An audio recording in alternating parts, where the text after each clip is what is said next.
Le président algérien Abdelmadjid Tebboune a donné des instructions fortes pour réduire la congestion de fret dans les ports algériens et renforcer l'avantage concurrentiel des entreprises nationales. En ligne de mer, une approche exhaustive pour une nouvelle stratégie de gestion portuaire. Pour lutter contre les délais d'attente des navires de marchandises importés, le président Tebboune ordonne la mise en place d'un mécanisme de coordination susceptible de réduire le temps de la rade au niveau des ports. La nouvelle stratégie s'appuie sur le renforcement des capacités et dispositifs de contrôle à même de permettre de libérer les espaces au niveau des ports secs. Les ports confrontés à des délais d'attente plus longs courent le risque de perdre des volumes de marchandises et, en fin de compte, des revenus et recettes pour l'économie nationale.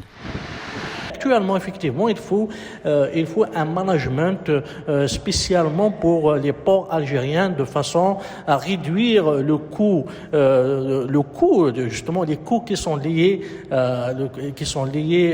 au surestaré des navires, parce que quand les navires ne sont pas déchargés à temps, donc il y a des surestarés et ces surestarés se répercutent sur le prix de vente final. Donc c'est le consommateur même qui assume réellement l'augmentation des coûts des importations à cause de la non-maîtrise de la logistique. L'objectif est de réduire ces délais, considérés souvent comme très coûteux pour l'économie nationale, à une durée maximale de 24 heures.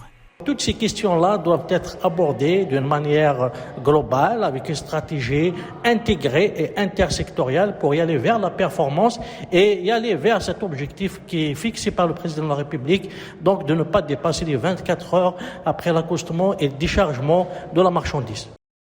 Outre les délais d'accostage prévus pour le déchargement des marchandises sur les ports, le président Tebboune a ordonné au gouvernement de mettre en œuvre une stratégie exhaustive axée sur la libération de grands potentiels des entreprises exportatrices algériennes. Il faudrait justement élaborer une stratégie de pénétration des marchés à l'international et en profiter davantage des accords, que ce soit de l'accord d'association avec l'Union européenne, que ce soit dans le cadre aussi de la zone de libre-échange continentale africaine, ou même avec la GZAL, c'est-à-dire la zone de libre-échange arabe.